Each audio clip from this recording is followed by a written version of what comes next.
Someone. Okay, hopefully he comes back. Good evening. Welcome to the scene for the Living World of Darkness. Rage across New York. Today's scene. We're going to start this with, actually, we'll keep it really simple unless you guys wanted to do some kind of something before this. Basically, Chloe's collected the 2 cubs and let them know that that we were going to head off sept for a little while. That we're going to go to her new apartment in Harlem and have an actual real Hamid kind of dinner and talk with Jacob, her packmate, who is a higher-ranking Philodox. I'm assuming that there's no argument? There's certainly no argument. Jason has not been very talkative at all when he can avoid it, but he will voice his thanks for the invitation and that he's looking forward to it. It seems kind of like a very rote sort of courtesy, but he appears to be sincere. That's fair. She's observing at this point. She's not trying to push him to talk about things too much. So that's fine, but she's totally keeping an eye on that situation. If he looks like he's actually eating, like she doesn't want anybody to start getting. He is eating now. He is eating now. He has. It took 2 days and a giant fight, but he is now eating. He is also drinking a lot when people give it to him, but he can't entirely be blamed for that because there's a whole bunch of enablers on this sept. Yes, there are. I assume it does not seem to be impairing him particularly, though. Okay, I mean, as long as it's not, she doesn't care if you drink, as long as you're pulling off whatever you need to pull off, like duty-wise and stuff. She's not going to judge you on if you drink or not. Jacob might. Chloe will not. But Diamond, are you there?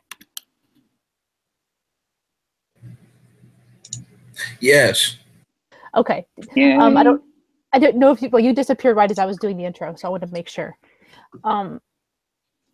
So yeah, basically she's like kind of collected you two and let you know and let you know that she's going to take you off sept unless there's some particularly important reason why you shouldn't. And we're going to go have a Hamid dinner, a very normal sort of Hamid dinner at her apartment. And you guys are going to get to meet Jacob. Okay. He is going to change first because he's actually what's in this picture, he is actually wearing that. So he's kind of going to look at himself and be like, and basically he is going to basically change it to some like regular clothes, like a leather jacket and stuff, to stuff like a little book in his he is going to go on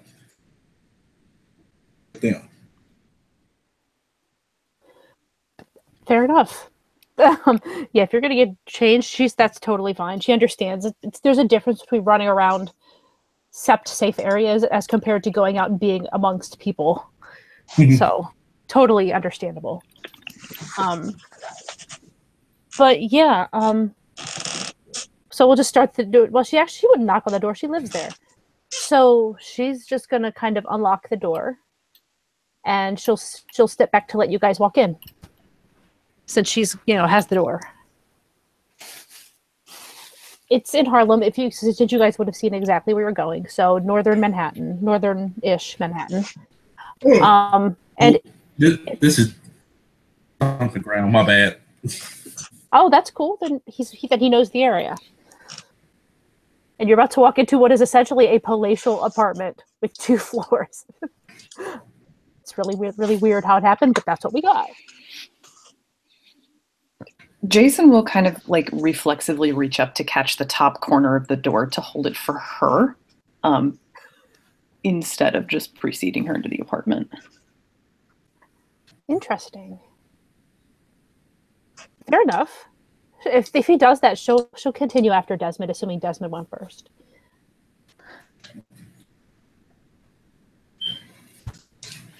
And Desmond one went first because Mom. Go ahead. Let the ladies go first. So basically, as soon as Jason do that, he's gonna be like, yes, he has some home trainers too. Just gonna wait till Chloe walk through, and as Jason holds the door. Fine. She walks in first, and she doesn't even look to see if they're following. She's just kind of like, Jacob, where are you? Because the place is big enough, you kind of have to raise your voice for anybody to know you're there. Oh yeah, you just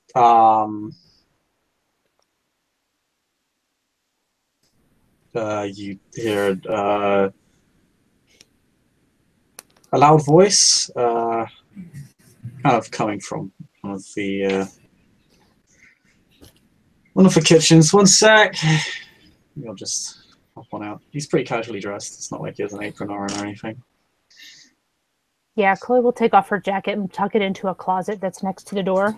He does still have his clave near him, though, because he doesn't really let out of his sight whenever he's not at work. So that is definitely sheathed and by his waist. That's fair. She doesn't actually have the labyrinth near her. It would be in the bedroom, probably. She wouldn't keep that, like, randomly sitting around. Well, unfortunately, you can't conceal a labyrinth as well as you can conceal a short blade. Exactly. But yeah, when you guys come in, you can see it's a pretty big place. And it seems almost like the furniture that in there, like this place dwarfs the furniture, so it looks like there's just a lot of things missing here. It definitely has that newly moved in look. But yeah, it probably opens up. I'm going to open space and a handful of cardboard boxes. Yeah, there's probably cardboard boxes around someplace, like off someplace in a corner. They just moved in like maybe a week or two ago, so I'm sure they're still dealing with it. And Jason will close the door after they're all in and actually reaches to lock it. Also, apparently, a complete reflex. If he's stopped, then he'll just kind of... She won't stop him, but she'll kind of look at him and just be like, you can do that if you want, but keep in mind how much rage is in this room.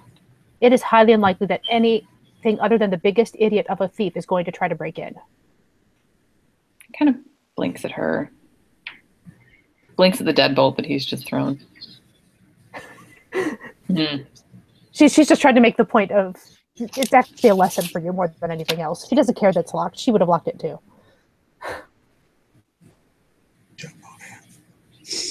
Come on in, guys. Seriously, have a seat somewhere. Yeah. Jacob, I'm sure will be out in a second. I'll go check on him. Yeah, no, because you got to check on him. Jacob ends up kind of walking around the corner. As I said before, in very casual clothing. I know Desmond's, he's older than Desmond. How old is Jason? He's probably around a very similar age to Jason. 24, actually. Okay, so this guy. Okay, so Jacob is younger than Jason. That's pretty interesting.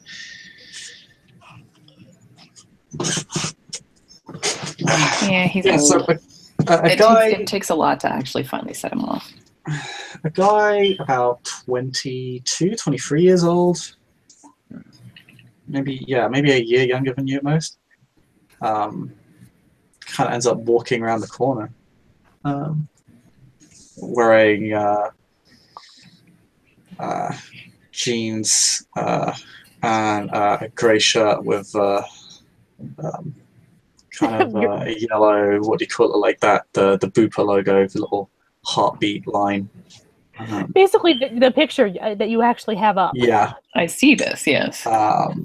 One thing to note that's not on the overlay is he has a belt which has a leather sheath strapped to it, which has well, you can't really see what's inside the sheath, but there seems to be some sort of ornate handle, and kind of on the hilt, kind of the two outcroppings of the hilt, the guard of the hilt.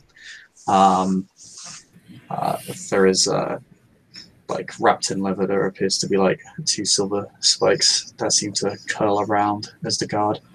And don't we actually know when there's silver around us? No, that's sent silver. I thought that was something that we kind of knew. No, I'm sorry, that's changed things with their cold iron. You can eventually figure out when you touch silver and start taking damage and losing gnosis. No, thank you. If you're a metist, you'll be made absolutely aware because you'll start melting on the inside. But no, thank you. Yeah, most people probably wouldn't notify as a gift for it. That's fair, but it does look silvery to you, anyways. If It nothing. looks silvery, yeah. Like it's not really being hidden. The guard itself definitely has some sort of, or at least the parts that aren't kind of wrapped. They definitely look very silvery, but it could be any shiny metal in theory. And yeah, we'll just say that unless you want to actually roll stupid crap, that once she realizes you're coming around the corner, she sort of steps to one side so that she doesn't actually run into you. Oh yeah, that's fine. And she'll just look, hey, hi, and she'll hold up the bag she has that has a couple of bottles of wine in it. I hope this goes with what you're making. I don't even know what you're making. I mean, you know me, alcohol doesn't usually go with what I'm making, but I can make an exception. An exception? Are you going to tell your offer that she can't have a drink of wine? I mean, no, I'd politely suggest it and then judge you in the corner. Well, that is what you do. You are very judgmental. That comes with the territory. Chloe just grins at him, and we'll turn around and be like, you met Desmond, right? Desmond, yeah, briefly. Okay, well, then there you go. There's Desmond. And this is Jason. He's the other new cub. Yeah, Jacob Clay, Falcon Shining Blade, also known as Icy Stare to the Nation, Philodox, Homid, Adrian of the Silver Fang Tribe.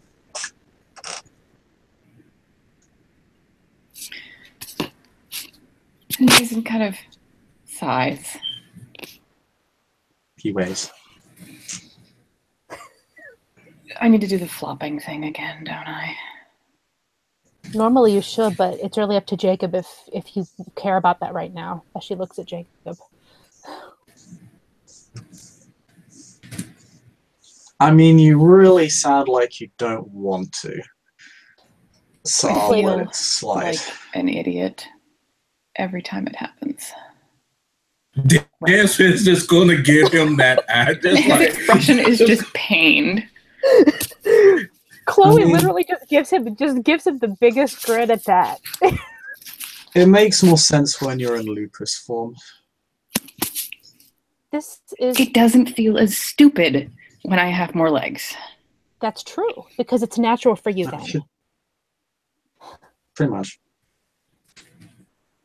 So he'll kind of like straighten up then in kind of an attention and like right fist over his heart, kind of do a little half bow, which clearly seems far more natural. I don't know. You don't need to call me Raya, by the way. I'm sure you've been over that as well. I find a little word to have in a lexicon, but don't need to overdo it. It seems safer just to use it on everyone. Yeah, I mean, it is the safer option. I don't really mind too much. Just if people are in disciplinary, then I might have people start standing in a ceremony more. But if you're in good standing, I don't really care that much. I will say that in our home, mine and Jacob's and Simon's and Katja's home, I personally am perfectly fine with dropping all of the pomp and circumstance. Let's relax here, guys, if we can. Big, like.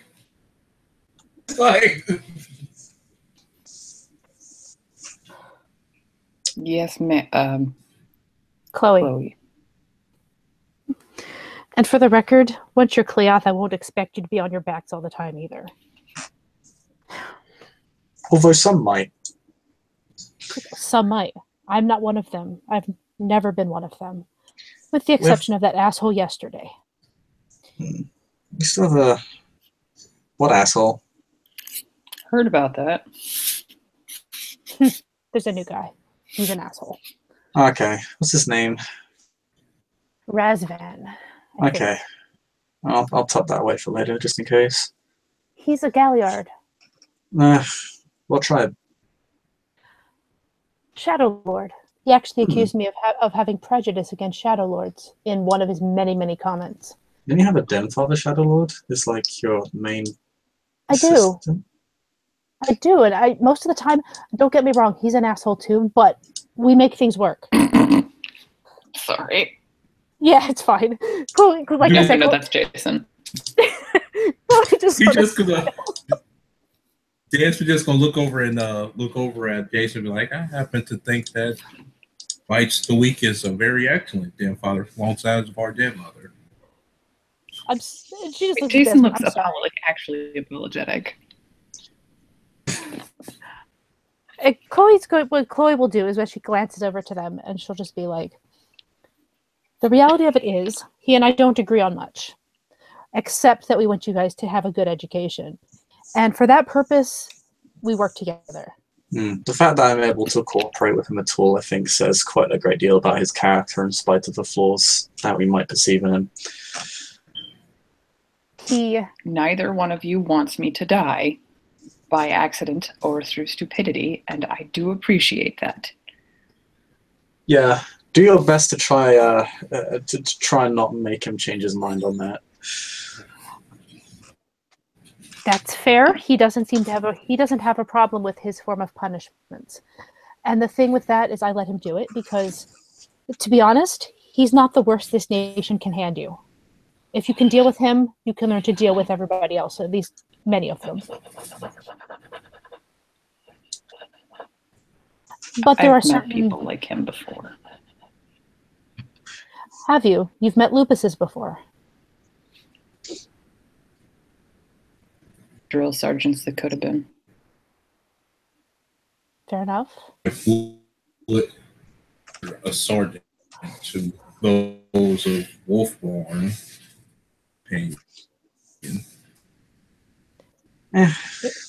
Many of his opinions are because he is Wolfborn.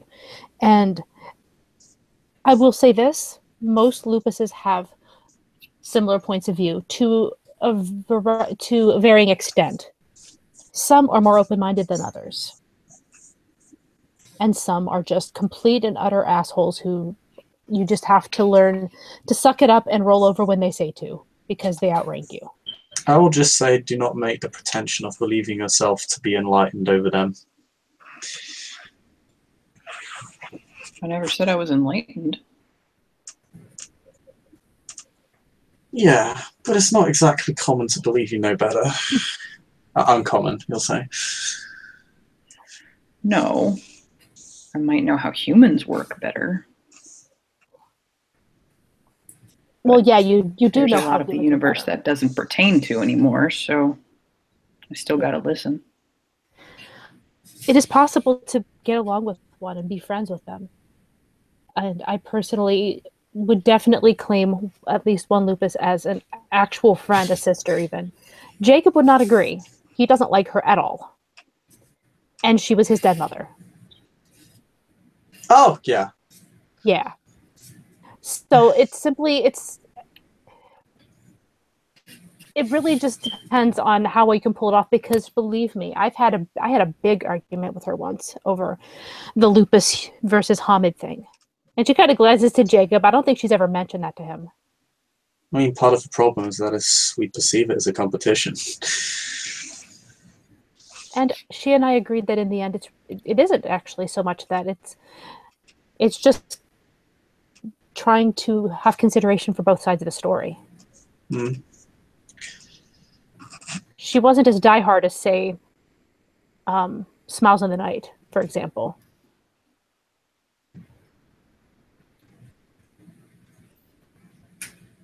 Could even cooperate with Smiles. Smiles in the Night was a red Talon ragabash. I'm gonna get you dinner. Yeah. Oh, yeah. Do you need steak and more steak and some soup if you're more shall we say not not inclined to carnivore products, carnivorous. I mean, I eat pretty much everything. So. Well, at least Chloe will have someone to bounce off of for her cooking now. Chloe's not cooking, But Chloe does have a lovely salad in this bag here that if maybe we could put out in a nice bowl and pretend I made. Nah, he's just throwing shade. No, she's like just literally looking at him like, I know. True shade. Anyway, yeah, he'll just take you to the table and put out some. Well, he's already got everything sorted out because he knows how many people are coming over to begin with. But yeah, he shows you all to your seats, and yeah, just ask you what you'd like because he did kind of split up for a sort of it's almost like indoor barbecue in a sense. You know, you can kind of choose what you want to eat because he doesn't really know what you like, so he kind of spread it all out a little bit, you know, got a little bit of different things so that you'd have some variety. So if you didn't like something, you could avoid it, and if you like something, you could choose it. So apparently, at the very least, there's some sort of soup, there's steak, and there's a salad that Chloe brought with her. Plus, there's a couple of bottles of wine that she has out. Yeah. Which Jacob is probably staring at it like, really? But that's the soup is really just a side. Most of it's like, oh, you got kebabs, you got chicken, you got a bit of steak, you got some pork, you know, the whole shebang.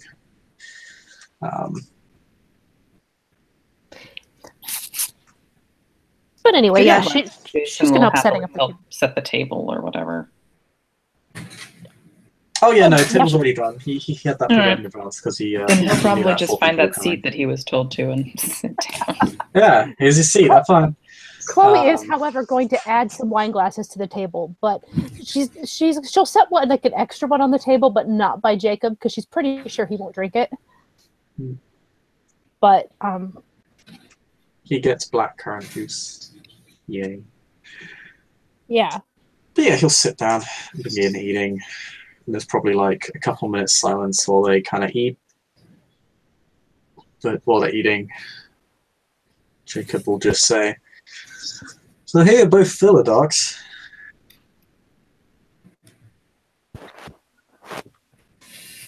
Jason kind of nods. Yes, Clay. Yes, Jacob Clay, I am a Philodox. And so is my brother. That.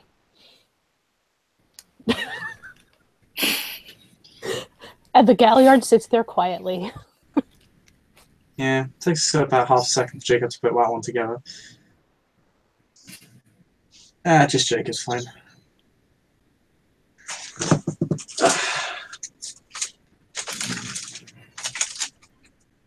Still thrashing out what it means, though. Well, I guess that depends on who you talk to. These things aren't as well defined as they normally, as you'd expect them to be, despite the fact that we have a whole system and society built around it. On the surface, you're basically a combination of judge, diplomat, police officer,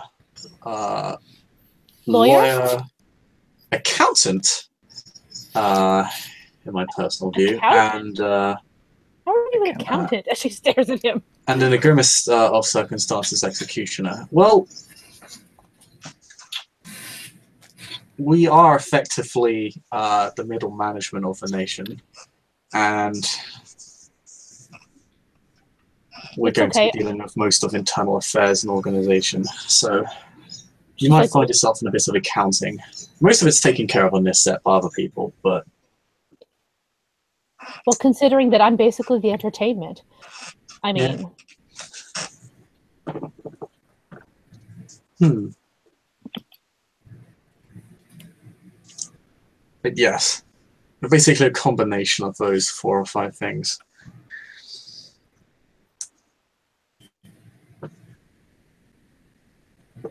How about you go about that is really up to you. A lot of people have a lot of different ideas on what that means. I mean, whole tribes were formed in that way. There are differences in opinion. So if you ask a Silverfang Philodox what it means to be a Philodox, and then you ask a Shadow or a Glasswalker, they're probably going to give you 3 different answers. maybe 4. Depends. I'd probably give you 3, just by myself. My experience has largely been dealing in legal specifics, punishment. All Philodox will deal in punishment to some extent or another. And also diplomatic. I was going to say peacemaker. Totally, I've seen that a few times. Yeah, those are the 2 biggest things they're going to be handling, particularly on this set. We have, considering there's so many of us in so many different places, you're going to be managing a lot of internal disputes. And because this set tends to be a bit ramshackle at times, it's also going to be handling out a couple of punishments, one or the other. Hopefully not particularly serious. But I've had to go there, and I've only been here a year and a half, so expect it. Prepare for it.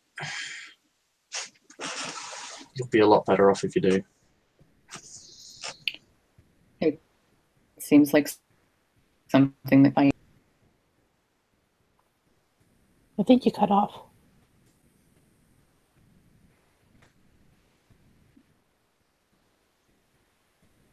Ooh. I think it cut off. Okay, it's like. Just gonna give it a few seconds.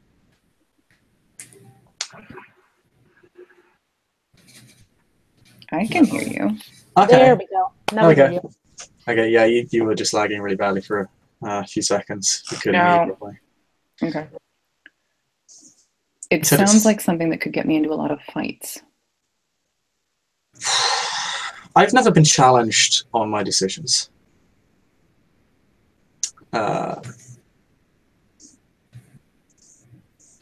There was only one time where I was genuinely questioned on it. But that resolved itself. And then I was never challenged. So it ended up being a moot point. Oh yeah, despite the fact that we have a mistress of challenges, which basically means she handles most of the challenges, you're still probably going to be handling a few. I've handled quite a lot myself.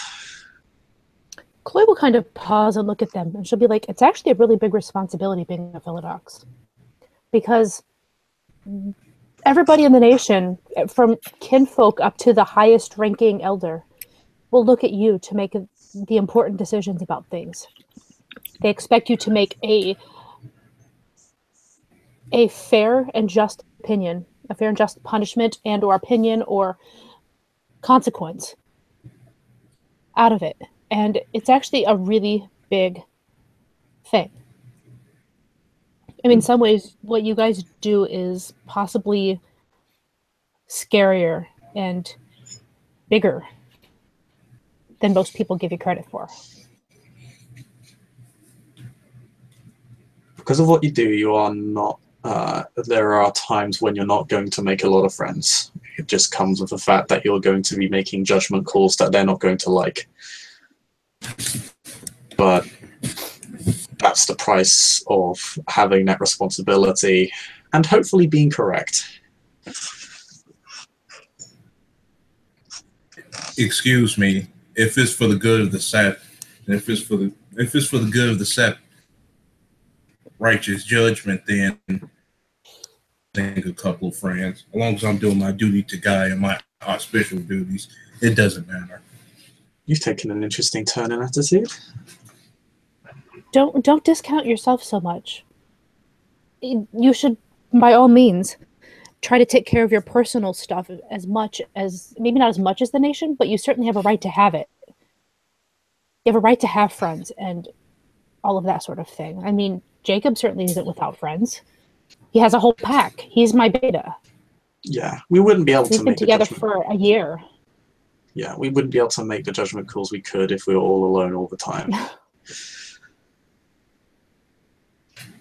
Quantity over quality, though, I suppose. Never I guess gets you very far.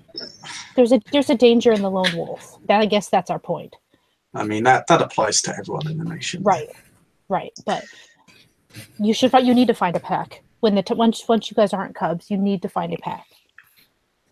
Of course, that is much needed. A pack is what gives us strength in each other. But I'm also saying that is usually is not the pack that is doing. Sometimes it's not the pack doing wrong; it is the others outside your pack who does wrong. And if they feel some way about it, about may call when I move rank, then it's either two options. They can either question it, and I'll be happy to explain it to them, where they either bare their throat to me, or I just do what I have to do.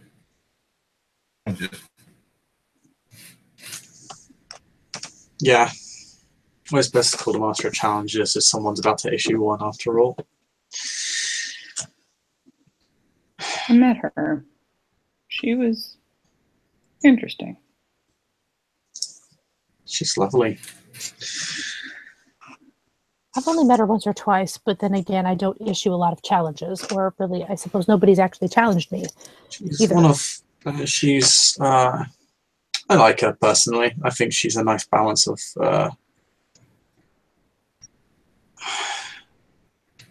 compassion and consideration. She's nice, is what I'm trying to get at. We don't meet a lot of nice people in the nation.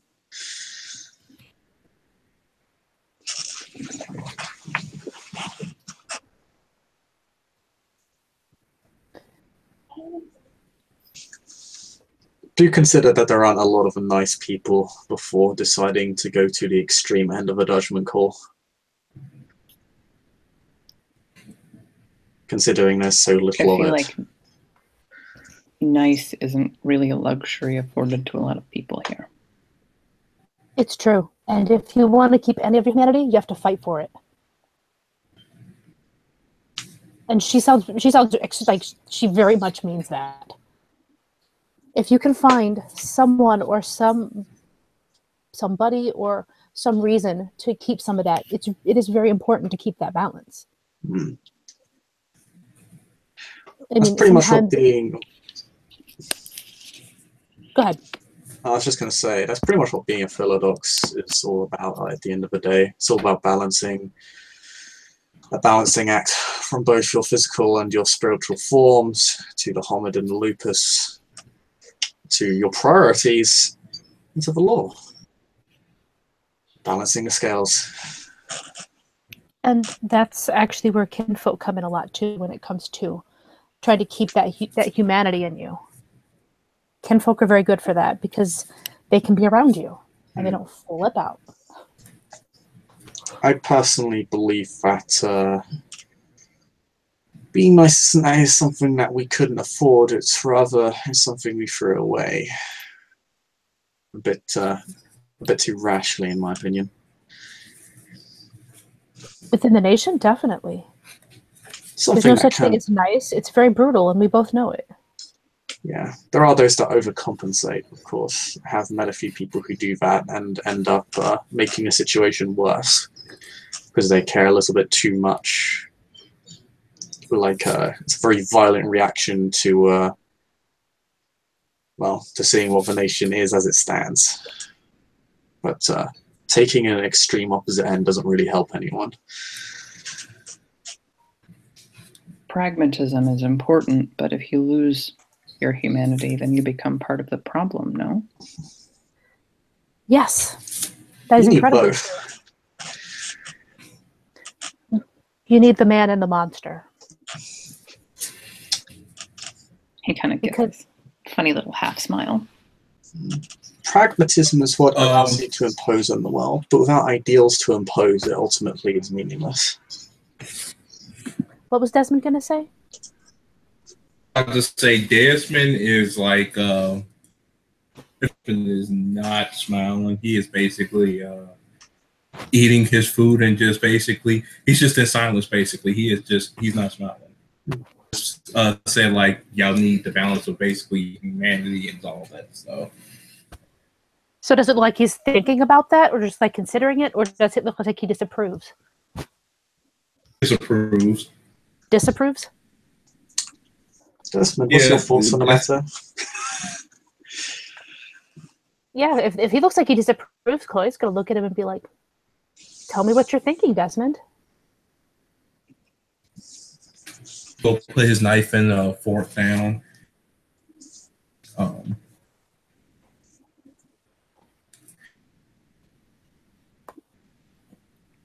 Before all this, before my life, before all this happened, I thought that I was just some college kid. Grew up in Harlem, old, just a regular old, just a say, played football, did what I need to do. This lifestyle. Yeah, this is something new, something, I was hesitant. Then I started learning a bit about it until I found out that a particular someone in my life, a kinfolk, as we all know, there's a saying that predates a long time ago that, God works in mysterious ways. And that can also be applied to, so in my life, I've been predestined up to this point to become of Gaia.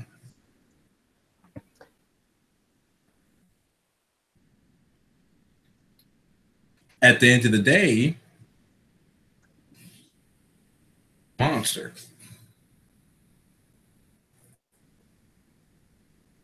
Just because you're of Gaia doesn't mean that you have to be a monster. I mean, you're always going to be that because that's what we all are. But you're more than just that. There's a difference between being a monster physically and being a monster mentally. I've met those. There is an element of truth to this. I'm not going to flat out oppose. There will be times when you simply don't have a choice, and it's going to fucking suck.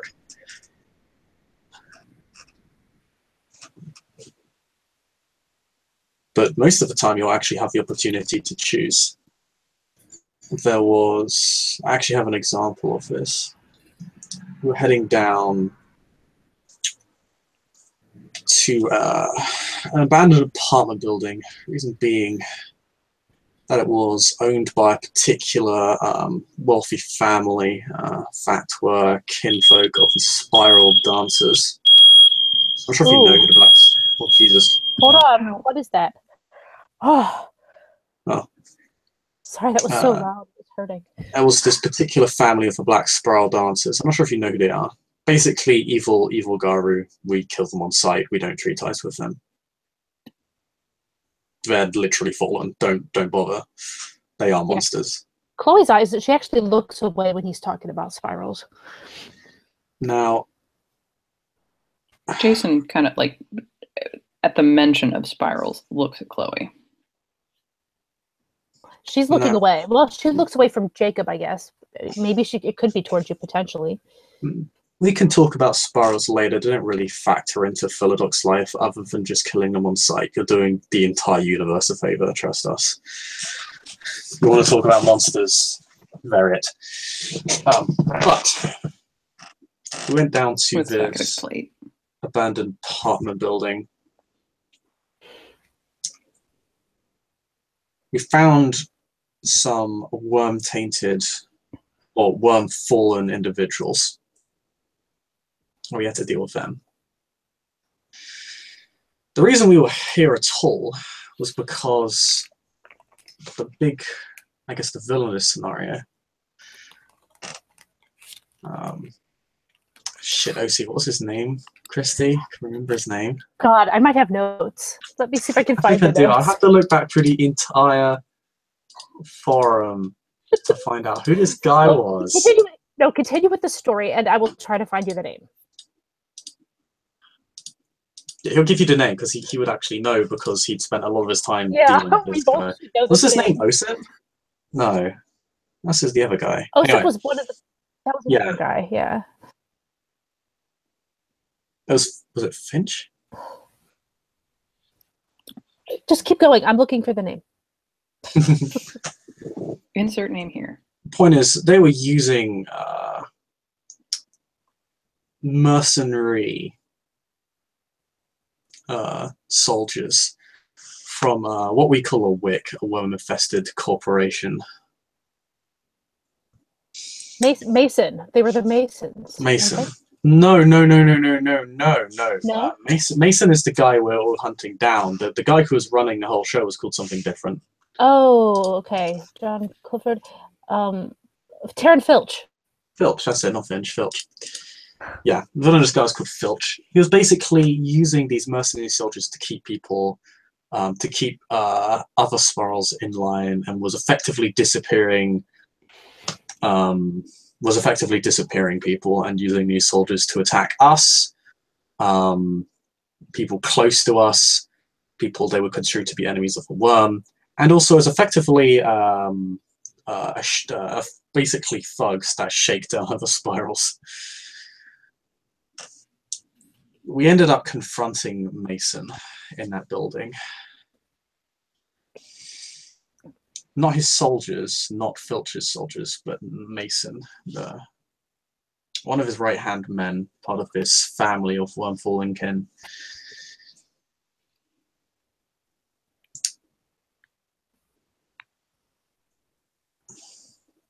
Unfortunately, we didn't have a choice but to kill him at the end of the day. That was the part where we didn't have a choice. Now, he was still a mobster. Doesn't mean he deserved death. He was probably born as a Black Spiralkin. It had nothing to do with any choice that he ever made. But here's the part where we get to choose, because he gave me some information about these mercenary soldiers that have been going around murdering people. I had them arrested and thrown in jail. Didn't have to kill them. Didn't have to send anyone else in. Didn't have to engage in some sort of great spiritual conflict. I just arrested them, and now they're in jail for the rest of their lives because they're mass murderers. And they were mobsters and thugs. I didn't kill them. I didn't have to. Sometimes you can choose not to kill. And it's touchy because you have to make sure that that the veil is never broken, basically. That we stay behind our wall of secrets. I know it's a cliche, but it is very hard to do the right thing. You're going to have to make judgment calls, not too unlike that, probably different from mine because you're a different person with different connections and different outlooks. But people are not going to always like that. When I came back from that and had them thrown in jail, a lot of people were questioning the decision because they thought I had effectively done the equivalent of letting them go, that they were just going to get out and run around again.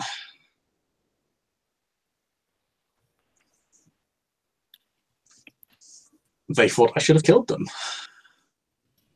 They thought I should have gone to the Bronx and killed them.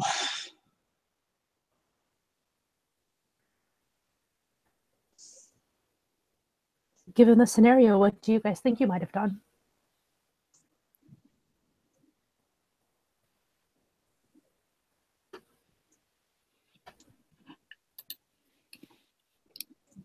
I don't know. There's a lot of possible issues with both options.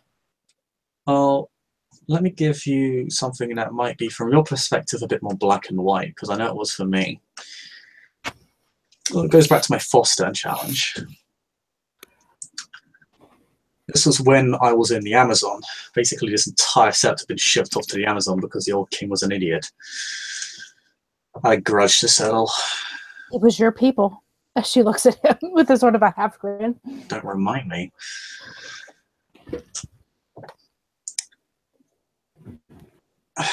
We were sent to the Amazon. Quick overview of the Amazon. The Amazon is a fucking war zone. This place is a goddamn hippie commune in comparison to that place. We do a lot of fighting here. There's a ton of like nod, just complete agreement. My foster, I reached the appropriate standing, I suppose you could consider it to be that. To challenge someone for the rank of foster and was in the Amazon. There was a Fianna known as Sings of Justice. There's a Philodox like me. The challenge that I was given is that I had to defend a blinded Black Fury, a Galliard. She was known as Diana's daughter. She had gone out into the field with her pack. Her alpha had found himself in a tight spot during the battle. She took a blow for him, and it had blinded her. We normally have means to cure people of blindness. I mean, we normally heal very quickly. We can even heal permanent scarring if it's done quickly enough, but none of our healing methods were working at all. To the point where we had exhausted everything that we could do bar one situation, and that situation would mean putting the entire pack at risk. Sings' justice would serve as the prosecutor for her death, because we cannot allow those who tend to fight sickness to defend her.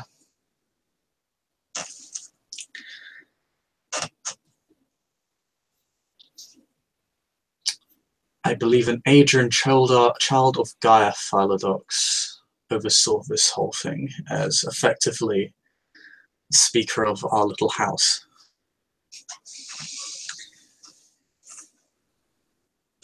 At the end of the trial, both of us were considered to have put in forth satisfactory arguments for both life and death. But at the end of the day, they stated that she had to be put to death. I personally believe that this was already decided from the start, and this was more to test effectively my worth as a potential foster. It wouldn't be the first time we've done something like that. And I was given a clave, and he will unsheath his clave and just kind of hold it in front of you. A very sharp, short sword is what it basically looks like, with sort of runic carvings on the blunt side of the blade. It's fashioned in sort of a weird tribalistic fashion. There's kind of leather wrappings around the handles and the hilt. The hilt itself and the blade is made of silver. It's kind of it all kind of finds down to a point. It's not like a sword where it's it's just a straight blade and then there's a tip.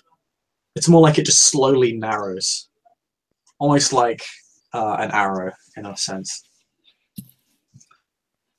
like you're drawing an arrow. I was given one of these, not this one.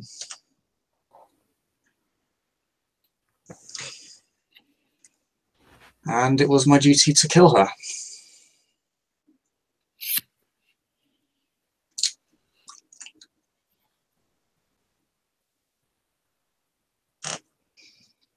I watched it.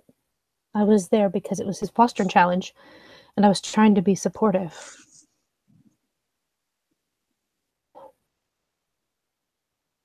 And she was my tribe mate. Didn't know her. But I'll be honest, it was one of those moments that I was so grateful that I don't have to make that decision, that I'm not a Philodox. And it's not that always that you're going to be making decisions, it's that you're going to be carrying out others.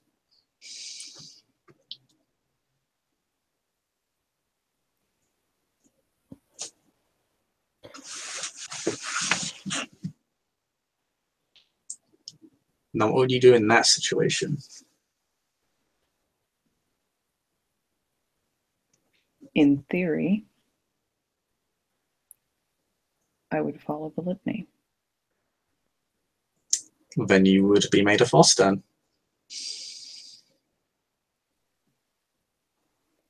It's difficult. I wasn't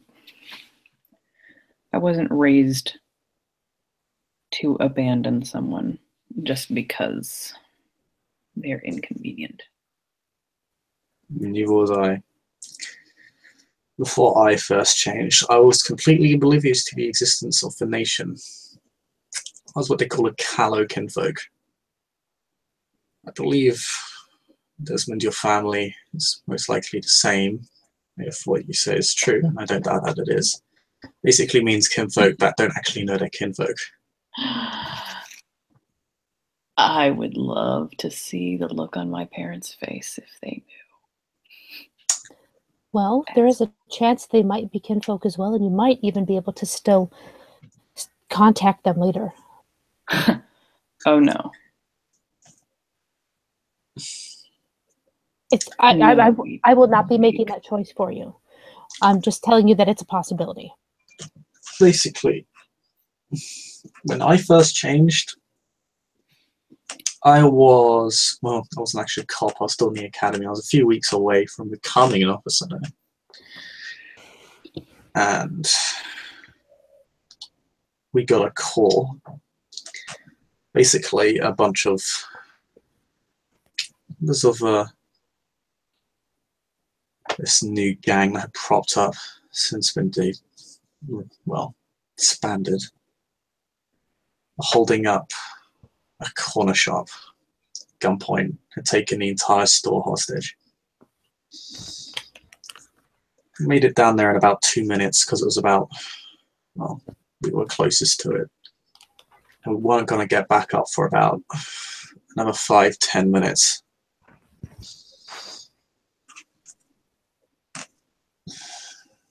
My supervisor went in with me and we managed to drag out some of the hostages.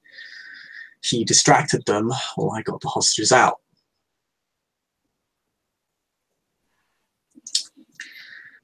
I then went back in as more units began to arrive. Well, I was still a few minutes from arriving. And they had him on the ground and disarmed him and slit his throat and cut out his tongue. When I came to, I was naked, covered in blood, and had about half a dozen Garus surrounding me. That sounds about right. I was wondering what the fuck had happened, what I'm going to do with my life, and what the hell I just did. And what the fuck these kidnappers are doing. I didn't meet Jacob until later. What, a couple weeks later, maybe? I think you met me... Yeah, I met you a bit later, and then you came to visit me in the hospital. That's a different story. We basically faked a kidnapping so I could actually still be registered as alive and not dead. And Chloe will look shit. at those. Yeah, Chloe will look at those two. No. We can try to arrange something for you. We can try to arrange something for you guys if you want. What's wrong? I didn't even think about it. The house, the bodies, the fire. Nobody knows I'm still alive. I run a precinct in Manhattan, don't worry. If you're worried about this being an issue, the nation is already leans both elbows on the table and it's just like rubbing his face. We can bring you back to life if need be. We'll come up with a story. I still have to figure out what to tell Lisette. You're probably registered as a missing person because your body wouldn't have been found at the scene. That's something I haven't called her yet. Pardon?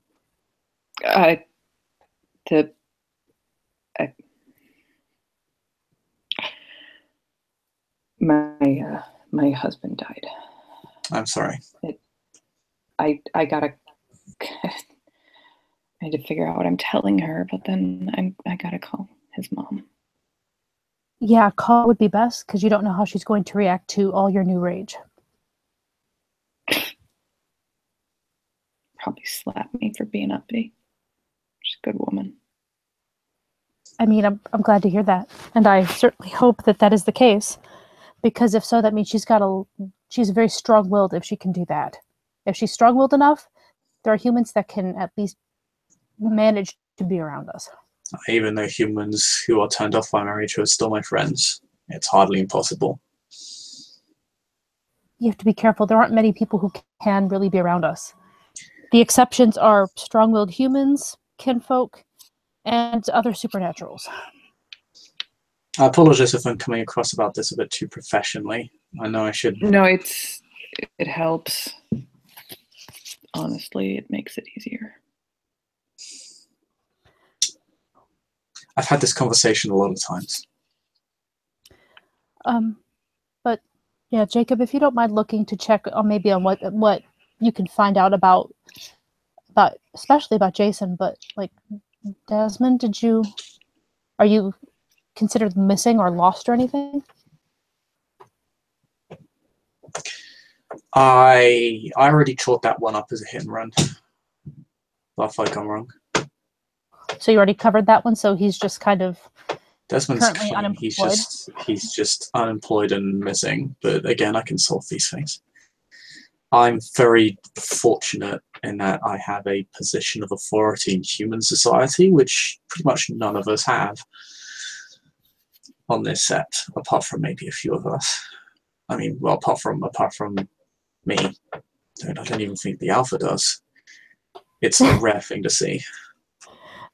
Chloe will kind of look up at that point and be like, and I don't really have much of a place in human society, but my family knew that they knew I was going to change. So between myself and my sisters, we've opened an online business basically, so that I can actually hold down a job at least. Yeah, it's going to be hard to hold down a job with all that rage. There are, again, workarounds and tricks to it, but they're a little bit awkward. I actually do know, if it comes down to just needing a job for now, I happen to know somebody who has on occasion employed Garu and definitely employs kinfolk. Like you would be doing something like being a cook in a kitchen or something, but at the very least, it's employment. Yeah, I should probably do something. I was gonna go back to school for my engineering degree.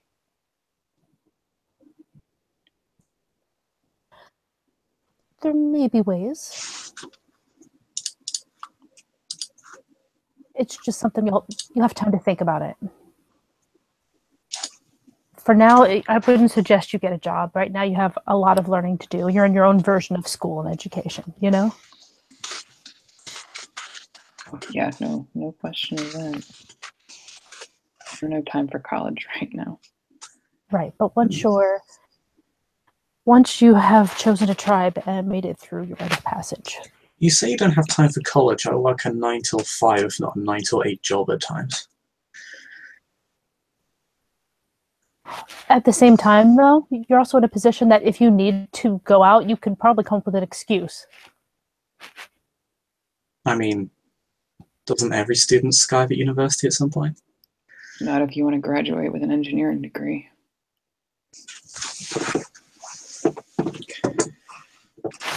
I'm not going to lie. Uh-huh. Yeah, I'm not going to lie. It is hard. The idea of going to school and doing what we do is hard. And there's a reason why most of us don't end up going to school. Well, I'm a police officer never said it was easy. No, I mean, maybe later, but right now, I don't even know how to talk to half of you guys, much less... That's true. It would be something I would say you'd have more luck at when you're clear, because then you'll have more freedom of movement. Right. And you're not going to be as established as we are. When you get to hit the rank of Adrian and Hyatt, you're going to start running into positions of responsibility that keep you more grounded. You're not going to be able to move around as much because you're going to have more administrative duties to some extent or another. So, yeah, I would say it would be a good thing to go for when you're a clear for foster. And hell, even maybe when you're an agent, you should still have some time on your hands. It's just about balancing. Maybe I should reconsider my major and go to law school instead. Well, just kind of grins. Chloe will actually look. Chloe will look at him and be like, you know, I knew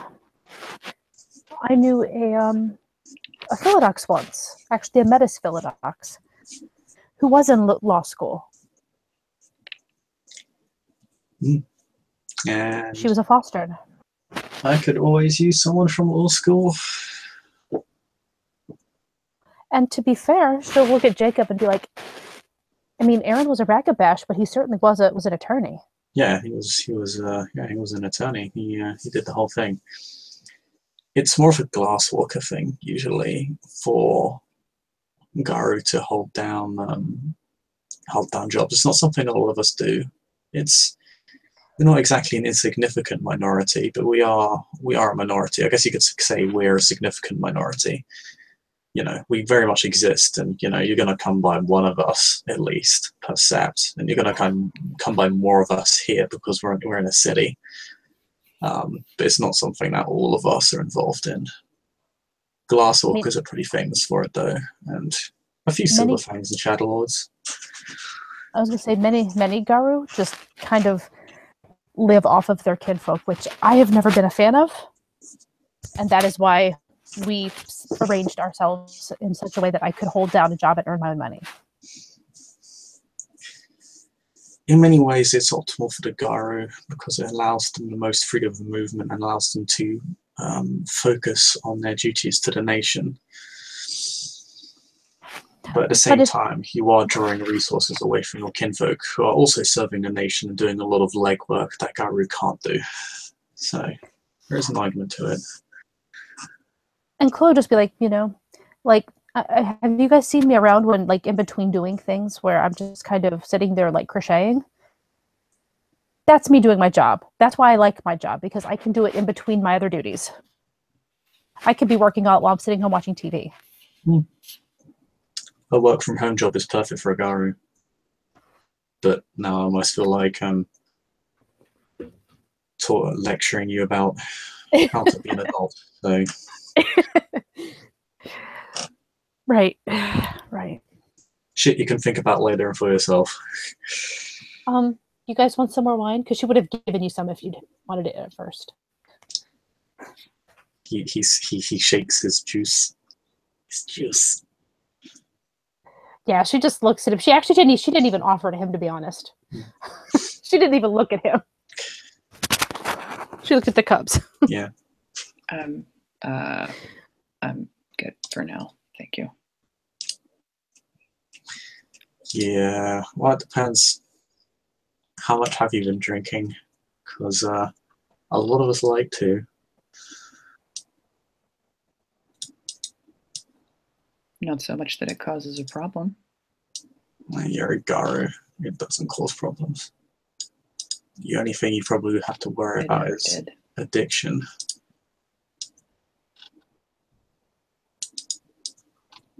Addiction is a thing. And believe me, it could be a bad thing. As she probably exchanges looks with Jacob. Because Joe. My God, she wanted to murder Joe. But sorry. It can be a bad thing. Delirium tremens. We had a cub who was a heroin addict once. The worst thing I've ever dealt with. And he was such a good guy. His childhood is basically the reason I even decided to become a police officer at all. Shit like that. Yeah.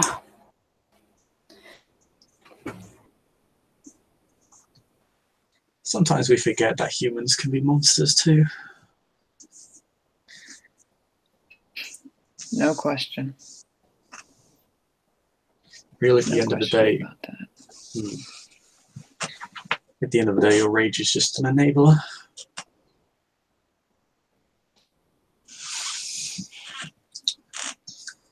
So, Jason, I heard that you did very well in that fight the other day.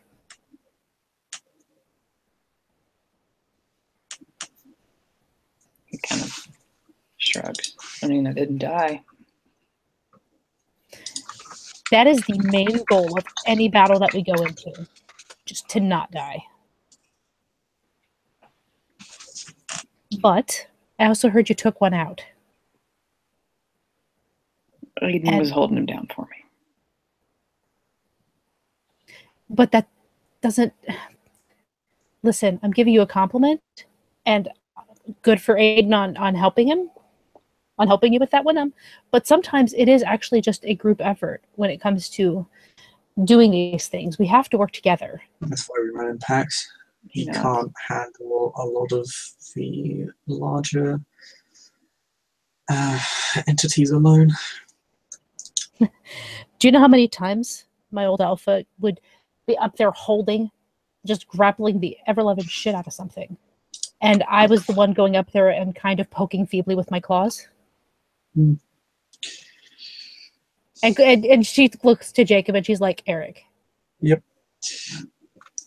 I can recall one particular example of working together, having to take down a larger threat.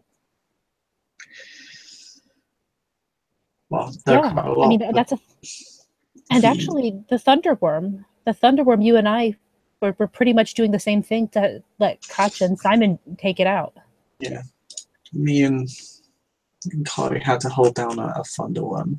Basically think an absolutely massive fucked up earthworm, which kind of like the Tremors movie, if you've seen it. With the whole the teeth suckers on the, like, as for a mouth, or yeah, that could just eat you whole. Kind of the size of several houses, the length of what, a skyscraper. We had to hold that fucking thing down. Sorry, you just changed your picture. He looks all sketchy. And then we killed it, not taking any significant damage. I should tell you. Actually, Katja killed it. It was totally Katja who took him out. Yeah. Well, I mean, we all took it out without taking significant damage. That's what I mean. Yes. And that's why planning is very important on these missions.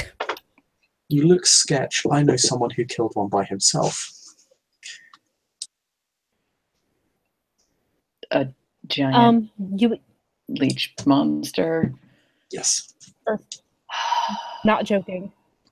No, I believe you. And what about on your, when we went to visit the Silverfang Sept? Just you and I? It was you and I, and we had to take on what is called a Nexus Crawler. The two of us together took one out. It can literally alter reality. Fun. It was a weekend Nexus Crawler, but I'm still going to claim it. Yeah, it normally takes like a dozen, if not 2 dozen of us to take one of those down. They're big. But at the time, our pack didn't have quite as many people, and I was there to support Jacob. Now I see why, when I told Colin how old I was, he said I was old. Actually, if you look at Chloe, she looks like she's older than you. Just for the record, yeah, she looks 20. Her age in appearance is 27. Ancient. Ancient. That is not her real age, but that's what she looks like. Yes. Well. She may or may not have paid a chiminage with 7 years of her life. Jesus. Yeah. But yeah, and Chloe's gonna be like, and the thing is, we could tell you tales for days about the monsters you're gonna see out there. There was this big, huge spider thing that when we bit into it, I came away with a big mouthful of spiders. And it was the most disgusting thing, aside from those fucking tainted Macaulay with the horrible skin. Oh god, fuck. The what? Fuck, stasis vectors, they're horrible. Oh, those are terrible too. Yeah. I mean, no, that's what you're talking about when you bid it. Oh, is it? Physical, Okay, yeah, well, I didn't. things. She's thinking of the time at Yggdrasil. Yeah, if you ever come across a big black orb that seems to be like a lot of shifting polygons, run the fuck away from it. Because that thing, what's going to come with help, and it can basically stop you from being a werewolf for a short period of time. Yes. And some of those things can calcify you, which basically means you're kind of frozen into place until you can break out of whatever it is that they just put on you. It drives you insane. Don't get calcified ever. Yeah, That's a no, fate worse than death. I feel like being paralyzed would not be fun. It was not, and I watched somebody die right in front of me when I was trying to get up there to jump in front of him. That we lost a cub that day. Gabriel, Yes. as she looks at Jacob. Gabriel saved my life on that day. We were both cubs. He was also called Heath of Preserves for that very action. Yes. And I was trying so hard to get in front of him. You saw, Jacob. You saw I was trying. And then that fucking thing calcified me.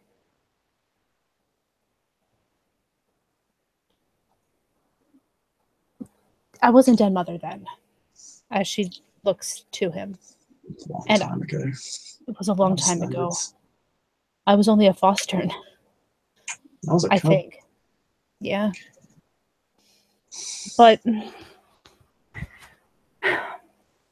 there are many, many, many things out there. And I can tell you stories until your ears fall off. I haven't really taught you much useful other than tell you about big bad monsters under your bed. I guess my thing would be then, while you have an actual Philodox of some rank here, maybe ask any questions you might have.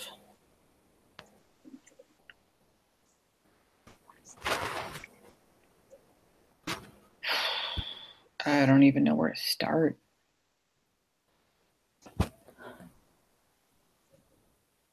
I mean, well, the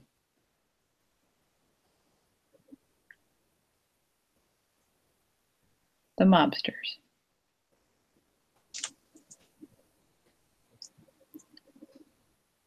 Mm-hmm. Why didn't you kill them? No need.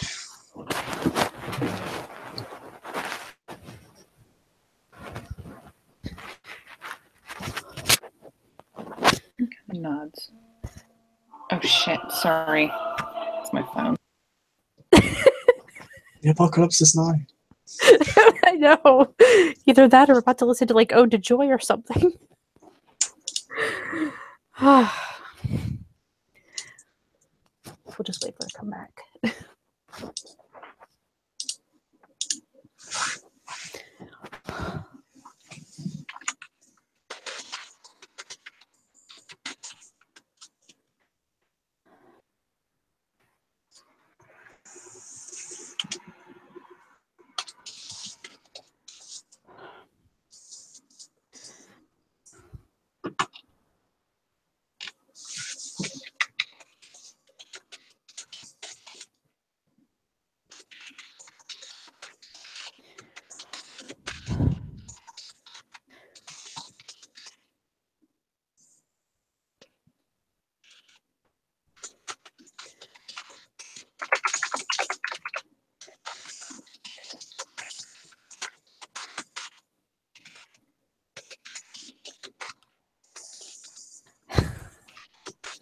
If you look on the sidebar, it tells us what the music was.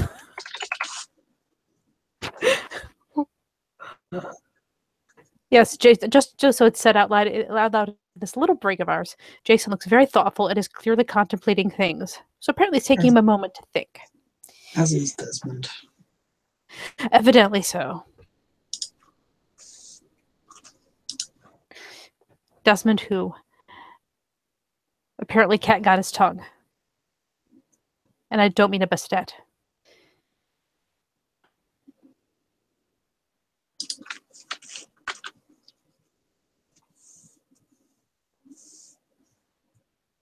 I need to fix that overlay.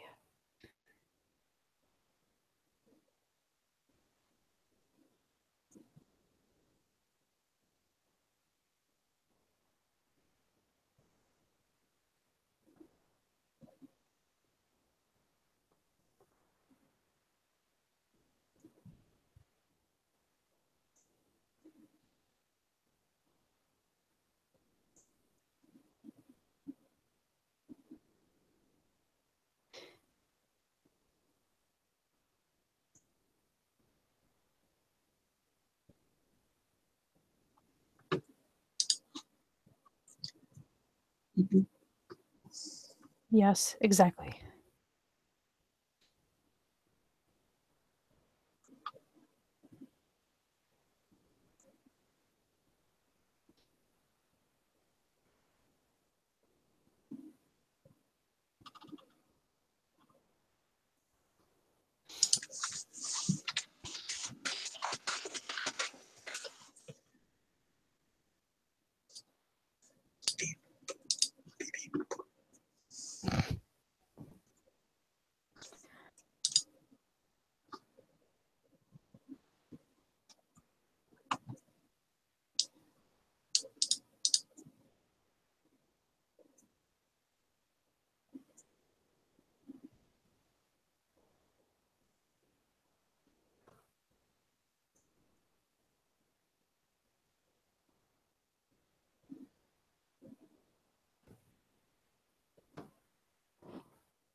What do we have?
Why are you putting that on your screen?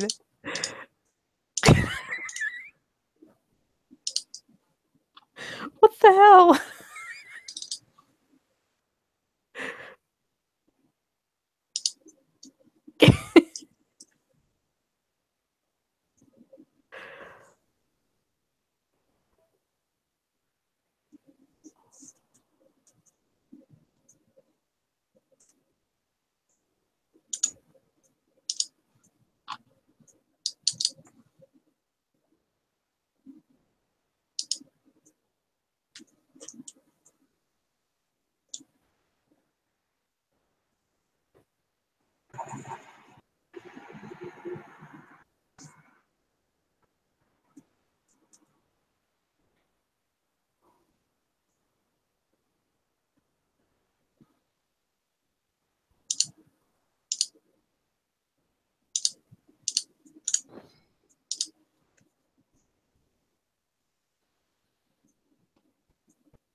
What are you doing, Chris?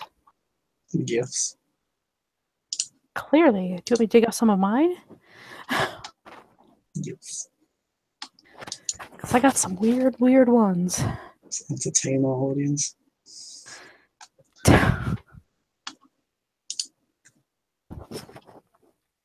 I would blind the audience with one of mine.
We are having apparently some sort of strange little issue going on here, and it's okay. Phone calls happen.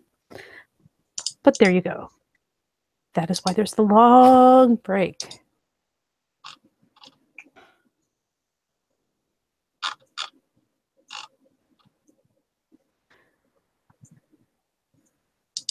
Let's see here.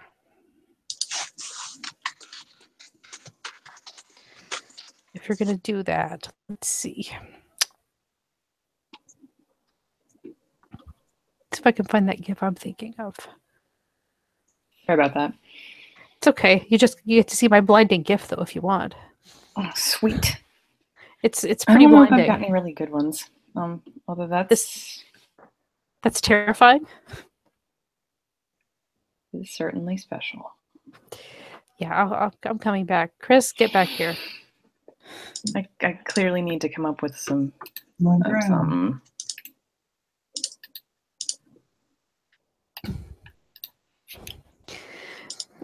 Anyway, yeah, I mean, did you have, if there were any questions or any such like things or any comments on anything at this point? It's kind of, even if you just want to question about the monsters, that's legit too. I'm pretty sure if I start asking questions about monsters, then we'll never get out of here. Yeah, I don't know. I mean, well, the question about the monsters, especially the tainted Macaulay, that actually leads into another subject that I'm going to go into here soon. What's a Macaulay? Rare dinosaur. Well, crocodiles, really, I think, or alligators. I met some that were basically dinosaurs as well. There are dinosaurs currently walking the earth. Dinosaurs and reptiles. And there are a variety of various what we call fera. Other creatures, other animals who are like us, wear whatevers. There are Korax who are were-ravens. Tengu. I asked someone if werewolves are real, then what isn't? And they weren't sure about mummies, but they basically agreed that everything there's a story about exists somewhere. So there's a lot of would make sense. Yes, the were-ravens are Foxes definitely true. Fairies and the fairies are definitely real. So are vampires and wizards. I seem to prefer the term mages, and for fairies, they prefer changelings. But you have to maintain, the secrecy against them too, because we don't want them using our information against us. And most of them don't seem to concern themselves with us altogether too much. Vampires, well, they are a special brand of asshole. Most of them are wormish.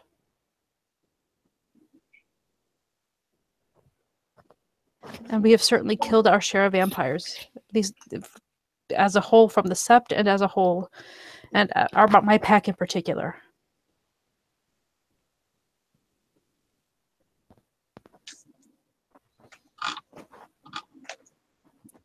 But the Farah are actually more connected to us. They understand about Gaia and things like that.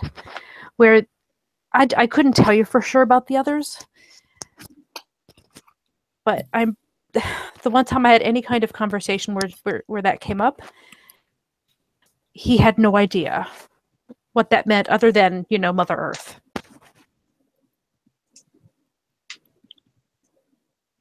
I mean, so if they belong to Gaia, then they're kind of in a separate category of their own. You know what I mean? Maybe they've forgotten. Maybe they're just not. Maybe it just looks different from their point of view. It's like religions. Maybe. I'll be honest, that's kind of how I explained it to him. And she looks at Jacob, who I'm pretty sure Jacob does not know she had this conversation. And she will say, it was Dimitri. The subject came up because Isaac brought it up. Bless his soul.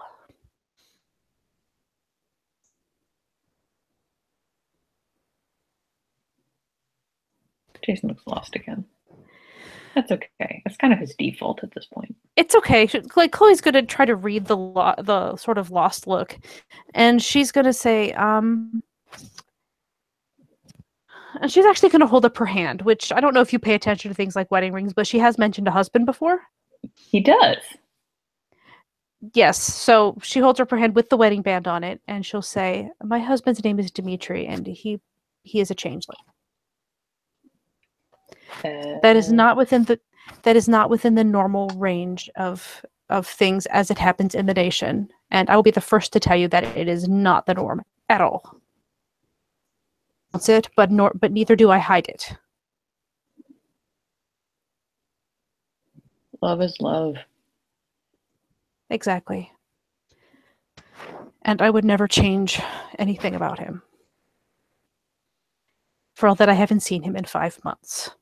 As she kind of rolls her eyes a little bit. Not at you, just at the words. He is on his own mission.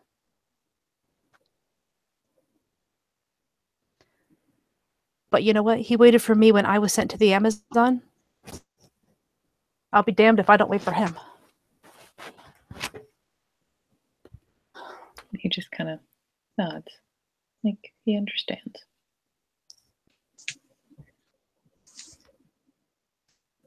But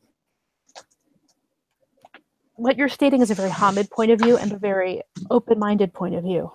And if that's how you believe, then that's great. And I think for myself, I'm good with that.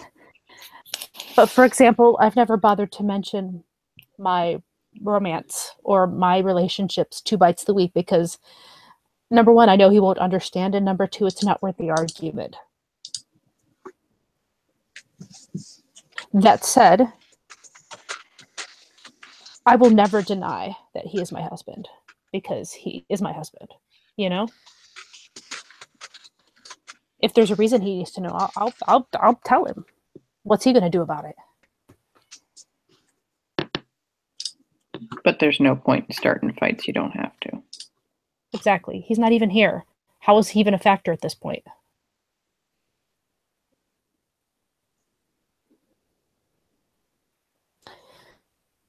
So yes, you may have heard I'm actually, due to the fact that I have known a variety of people and picked up information on various other supernaturals, I am kind of a bit of a liaison for the Wormfoe when it comes to other supernaturals. I don't want this to be a main topic that you worry about right now, but if you do have questions or want to talk about something, then I'm probably one of the better people to speak to on it. Basically, I'll keep that in mind. Yeah, basically it's a case of you leave them alone, they leave us alone in most cases, you know? But sometimes you run into them when you're out and about. And the main thing I would tell you is if you see someone who has really weird colored eyes, there's a good chance that they're probably a changeling. But that's one of the main signs. David Bowie. There's one person around here right now who has some kind of, I don't know, I swear he has feathers for hair, at least in his hair. And he talks all weird and he lies a lot. And he's one. And he had some kind of weird sort of birdie eyes. Bird-like? I don't know. It was really weird when I met him.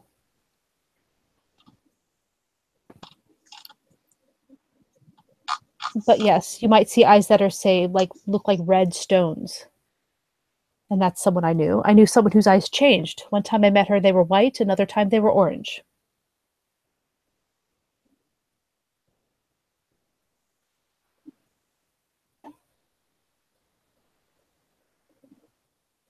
So yeah, weird eyes are a definite sign. At least a pretty, because they could just be contacts. Maybe someone just likes wearing weird contacts, you know? A lot of people wear contacts now.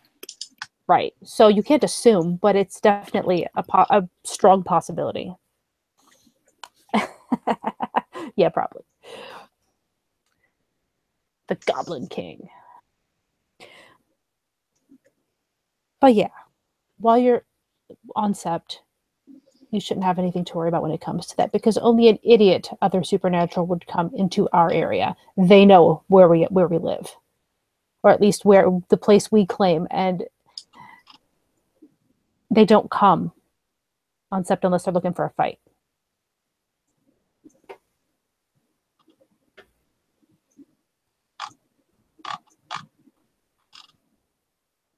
And if they do come near, then we know, because we have alarms around the Sept safe areas.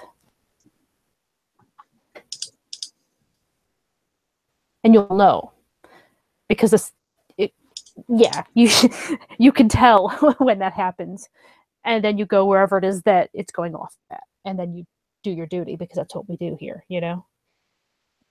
We defend our territory. This is our cairn. This is our Sept.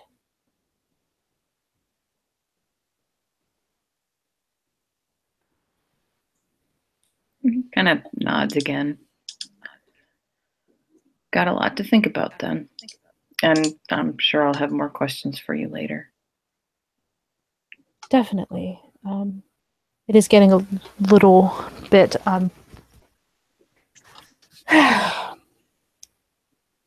late, I suppose. We can save the history lesson for another day, but I did actually want to see you as I understand it, you handled yourself very well, but I still need to see you do your thing. See what we can work on with you. I'd be happy to. Okay, you already asked, the only question you asked me was, why wasn't I a dick?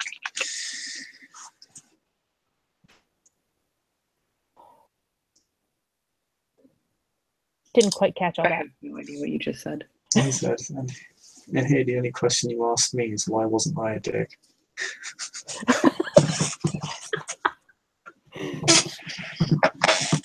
Would I assume if more questions came up, he could come find you without any problem? Anytime, any place. Thank you. One of the things you'll learn around here is there are a lot of opinions. One of your jobs as a Garu and as a Philodox is to come up with your own opinions. Even if, say, like Desmond earlier, when he didn't feel the same way we did about something, about the balance between man and monster. Even that, if that is his opinion, I mean, that's what I want you guys to do, is to listen to everybody and come up with your own thing. If everything were black and white and easy to decide, we wouldn't need Philodoxes. I think you hit it on the nose. So my goal, and I believe Fights of the Week's goal, is to make sure you guys have as a good sound education to, something that you at least have something to base it off of. You hear the good side, the bad side, and you decide what's true for you.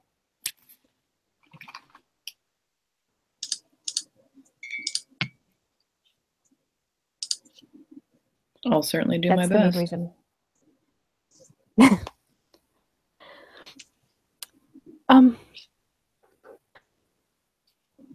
But yeah, Jacob, if you think you can maybe start the process of seeing if what the status is of Jason out there, so that maybe he can exist somewhere. I'm assuming you want your identity still, if it can be arranged. Yes, I would like to keep that. Richard's family's, they're important to me. And I'd like to be able to talk to them. I can't promise you if you'll be able to talk to them sensibly or not. They might just flip out because of all the rage. There's always the phone. There is the phone. Or Skype. Or whatever.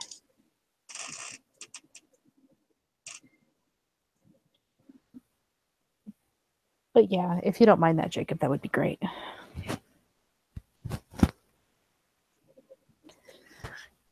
Because once we know that, we can maybe arrange for you to get more things back. I mean, we had insurance. Hell, he had life insurance.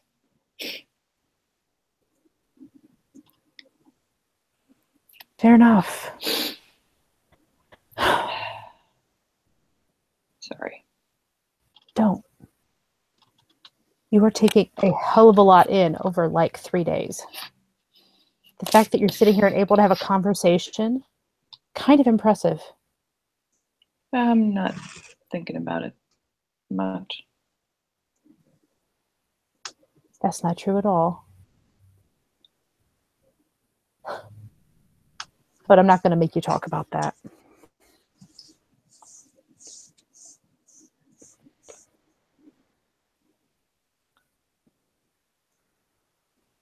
He just kind of nods. If you want, you can crash here tonight if you want to.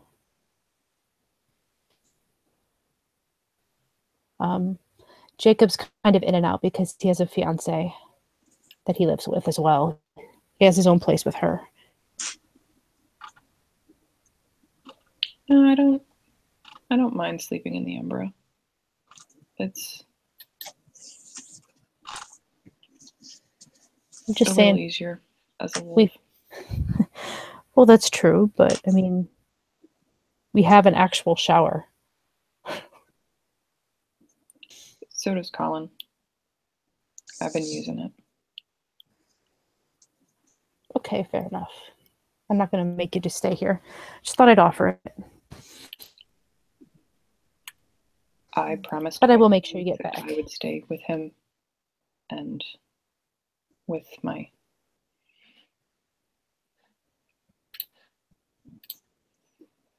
cub brother. I will stand by that. Okay. Well, then I suppose I should get you two back. Unless, Jacob, did you need to head back to the SEP today? No, not today. No? Okay. Then, I guess I'll head back with you two and, I don't know, decide if I'm going to stay here in Queens tonight.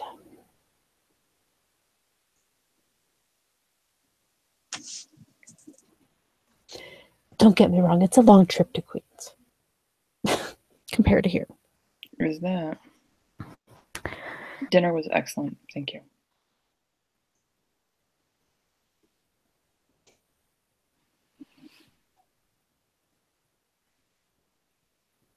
I feel like you're falling asleep, Chris, or something. Nah, he's sorry. He just says, thanks. Appreciate it.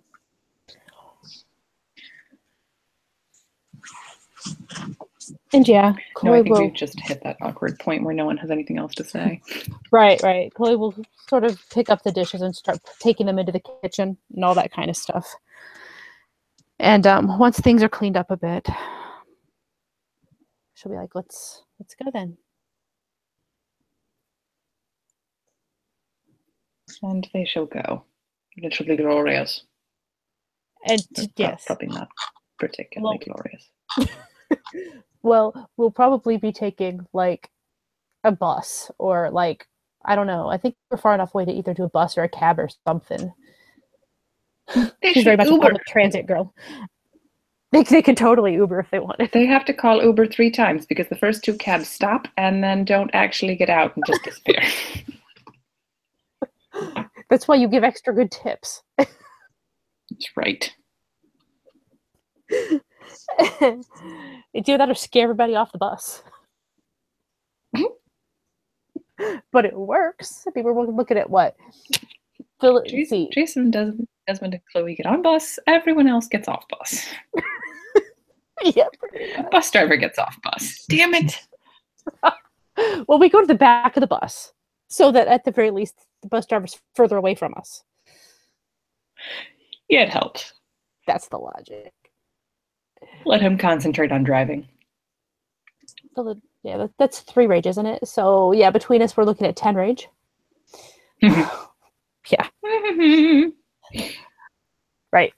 Okay. So yeah, I guess that's it. If you want to end us off there, Chris, or do you want me to end it and you can do the buttons? I'll press the button. Thank you, Pleasantly. Thank you all for watching, and I'll see you all next time.